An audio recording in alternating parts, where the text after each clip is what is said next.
And good Memorial Day to you there, 2017. I'm meteorologist Mike Griffith for Carolina Weather Pro, also East Coast Weather Association. And this complex of storms has been sitting here in southeastern Texas overnight and has dropped a lot of rain across the area, lots of flash flooding.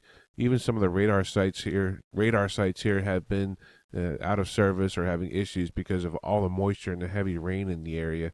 And this complex is not really going anywhere. It's just kind of sitting here. In fact, the instability goes all the way down into Mexico, and I'm sure that the rain is going to be falling down there as well as the storms. This is all being fueled by the southern branch of the jet stream, which has been active this late spring. It's going to continue to be active into the early summer.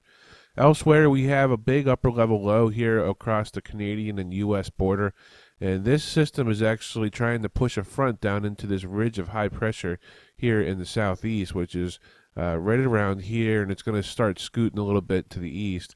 There was actually a record high temperature of 98 degrees in Miami, Florida yesterday on Sunday, which is just a record breaker for them.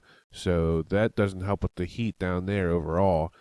And looking at the rest of the country here, some showers and clouds moving into upstate New York, and it's going to become unsettled throughout the day across much of the Northeast and interior New England. And lots of this instability, showers and storms, is eventually going to push up into the Carolinas and the Mid-Atlantic as this system kind of just floats around here and gets sheared off along this stationary frontal boundary, which is kind of like in here, and it's not really going anywhere. It's just going to be waves of low pressure that are just going to ride along the stationary boundary and move away, but they're going to bring a lot of showers and storms to a lot of the southeast throughout the course of today. And also much of this week is going to be more of the same. Not a lot is going to change. If you want to see the great weather and the nice, pleasant, sunny skies, you're going to want to go out to the West Coast. We're going to have lots of good barbecues out there today. Maybe some clouds moving into the coastal California areas around San Francisco and San Diego and whatnot. But other than that, out west here is a big ridge of high pressure, which is going to give them a lot of pleasant weather throughout the day on Memorial Day and throughout much of the coming week as well. Looking at the 500 millibar height anomalies, the upper air pattern here, this is the ensembles. This is a collection of models instead of using just one, so we can get an average or an overall better feel for what's going to happen. There's that ridge of high pressure down there affecting Florida, and here's that upper level low we just saw on satellite. So this upper level low just kind of sits there and spins throughout the day today, and also on Tuesday. It doesn't really go anywhere, but it tries to push into the northeast and take over here and get rid of a lot of the ridge down there. But what it's going to do is it's going to bring a lot of cooler than usual temperatures through the beginning of June, through the end of this week. But it looks like the ridge actually tries to hang on there down in Florida, and and the ridge actually pushes a little bit to the east here, across Montana and Wyoming and Colorado into western Canada. This is the ridge right here. We can see this bulge in the heights, and that's going to cause a lot of 90s up there. Maybe upper 80s, maybe not so much 90s. And here's the trough here in the east, which is going to bring the cooler and rainier conditions for the beginning of June. That looks like it persists through at least the 2nd of June. That upper level low there over the northeast just keeps things cool and damp and moist.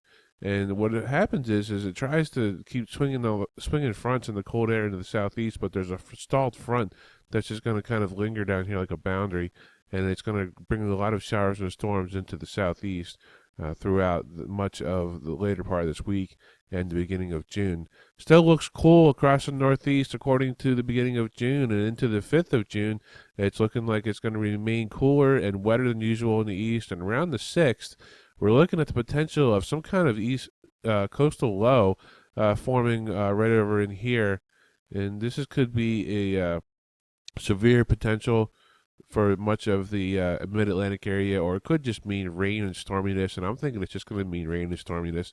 And if we switch over to the actual deterministic GFS model, we're going to see that it actually kind of has more of a upper level feature there across the northeast. You can't really see it that much on GFS. It looks like it's more on the GEFS ensembles here. And that system kind of pushes away after that, draws in a whole bunch of cooler air, into the 8th and 7th and 8th of June, and looking like the 9th of June into the 10th of June. It's looking much cooler across the east than anticipated at first. Much, much cooler and wetter for the beginning of June. It's going to remain very active and wet here across much of the east, and it's going to remain warm and dry out there in the west. We're looking at probably 80s in Seattle, Oregon, even down in Nevada, and they're going to be getting highs, maybe even touching the 90s. There could be some heat waves out here. I don't think it's going to be too extreme because the amplitude of this ridge is not going to be really, really bulging all the way up into the North Pole. But they are going to see some upper 80s. Continued cool into the 11th and 12th of June, and troughiness just extends and continues into the 13th of June through mid-month. So we're going to be expecting below normal temperatures, below normal precipitation across much of the East Coast throughout the beginning of June. Now we're going to look at the ensemble temperature anomalies here. It looks like it's going to be seasonable through Memorial Day and through the end of the week, but then once we start kicking into Thursday, it looks like the Northeast is going to remain chilly and cool, and it's going to be seasonable across the Southeast, except North Carolina. It's going to be on the edge of some cooler than usual temperatures here across the Northeast as that cooler air spills down into the Carolinas.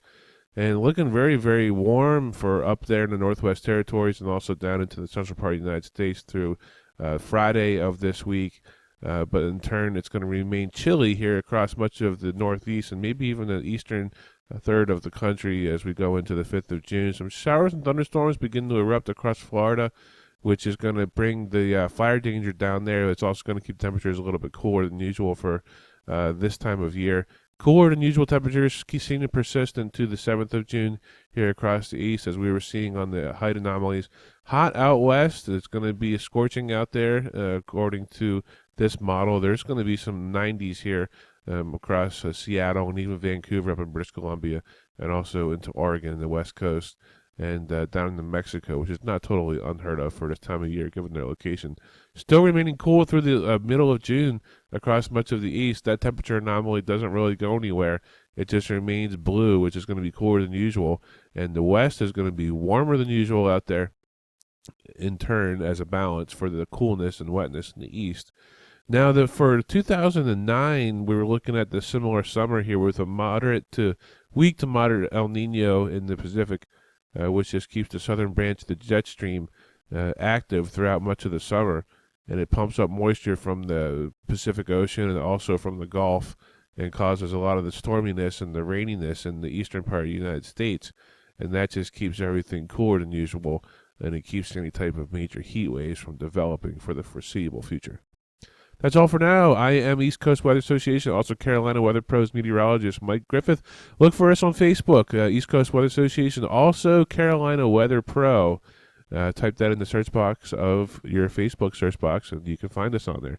Also, the YouTube's channel here, East Coast Weather Association. Make sure you hit the subscribe button if you want to continue to get more videos. Have a great holiday, everybody, and a great rest of your week.